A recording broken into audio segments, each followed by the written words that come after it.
신용카드 플레이트에 대해 궁금한 것들.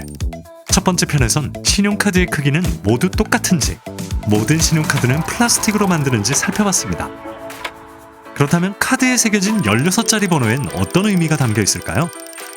IC카드는 어떤 장점이 있길래 마그네틱 카드를 대체하게 된 걸까요? 지금 알려드립니다.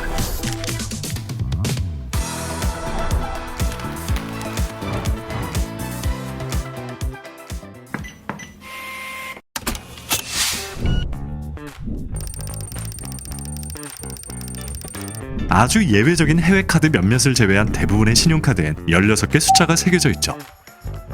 이 가운데 맨 앞 6자리는 뱅크 아이덴티피케이션 넘버, 빈이라 부릅니다. 카드 브랜드와 발급사, 카드 종류 등의 정보를 담고 있죠. 예를 들어 카드 번호가 4로 시작하면 비자, 51에서 55 사이라면 마스터카드입니다. 그 밖에 해당 카드가 개인용인지 법인용인지 등 카드의 일반 정보를 빈을 통해 알 수 있습니다. 그 뒤 7번째부터 15번째 자리는 각각의 회원들에게 발송되는 무작위 번호. 재밌는 건 마지막 16번째 숫자입니다. 이른바 룸 공식을 통해 카드 번호가 유효한 값인지를 검증하는 숫자가 마지막에 위치합니다. 상당히 복잡한 산식을 통해 16번째 숫자를 결정하는데 인터넷 거래 등 카드 번호만으로 결제를 진행하는 경우 해당 카드가 유효한지 여부를 마지막 숫자로 판결합니다. 그런데 이 공식이 많이 알려져 위변조 사례가 늘자 카드사는 하나의 보안 장치를 더 만들었습니다. 그것이 카드 뒷면에 위치한 CVC 코드입니다. 이 번호 역시 특정한 공식이 있지만 그 공식이 무엇인지는 공개되어 있지 않습니다. 비공개의 이유는 모두들 짐작하시겠죠? 신용카드 플레이트에 있어 없어서는 안 될 요소인 16자리 숫자가 디자인 측면에선 점점 설 곳을 잃어가는 것도 재미있는 변화입니다. 최근엔 16개 숫자를 포함해 유효기간 등 각종 정보를 뒷면에 배치한 신용카드가 늘어가고 있죠. 덕분에 신용카드 앞면은 훨씬 더 심플해지거나 반대로 화려해질 수 있는 자유를 얻었습니다.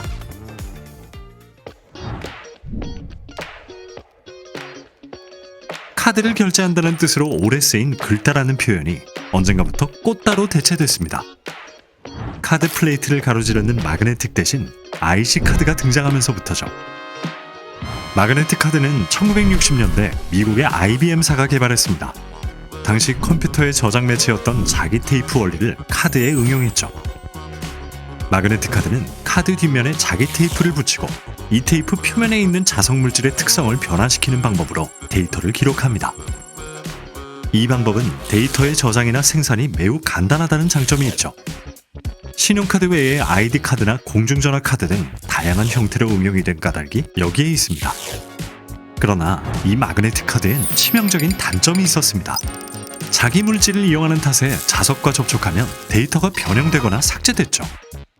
마그네틱 카드가 자주 먹통이 됐던 게 이 때문입니다. 또 저장할 수 있는 데이터의 용량이 적다는 한계도 있었죠.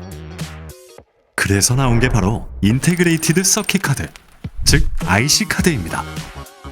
IC카드는 1960년대 후반 독일 엔지니어인 헬무트 그로트롭과 위르겐 데드로프가 처음 고안했습니다. 1974년 프랑스 발명가 로랑 모레노가 특허를 취득한 후 상용화에 나서면서 전 세계적으로 확산됐죠. IC카드는 반도체 칩이 내장된 카드입니다. 반도체 칩의 표면을 단말기에 꽂으면 칩에 내장된 데이터가 단말기에 전송되는 식이죠. 마그네틱 카드에 비해 훨씬 큰 데이터를 저장할 수 있는 데다 데이터를 암호화하는 방식을 써 보안성이 높다는 장점이 있습니다. 이 같은 장점 때문에 우리 정부는 2015년부터 모든 카드 가맹점에 IC카드 단말기 설치를 의무화했죠. 지금은 IC칩 훼손 등 예외적인 경우에만 마그네틱 방식을 사용합니다. 이렇듯 IC카드의 등장은 기능적인 필요에 의한 것이었지만 신용카드 디자인에도 변화를 불러일으켰습니다. IC칩까지 새롭게 디자인하는 카드사가 나타났기 때문이죠. 그뿐인가요? 긁기보다 꽂는 데에 더 적합한 세로형 카드가 더욱더 보편화되고 있습니다. 이렇게 카드 번호와 IC칩은 원래 편리와 보안을 위한 기능적인 장치였습니다. 하지만 새로운 생각을 더하자 플레이트 디자인은 물론 신용카드를 사용하는 방식에까지 변화를 가지고 왔죠. 두 편에 걸쳐 소개한 신용카드 플레이트에 대한 궁금증 재밌게 보셨나요? 신용카드 잡학사전, 다음 편에선 카드 업계에 불고 있는 최신 트렌드에 대해 전해드리겠습니다.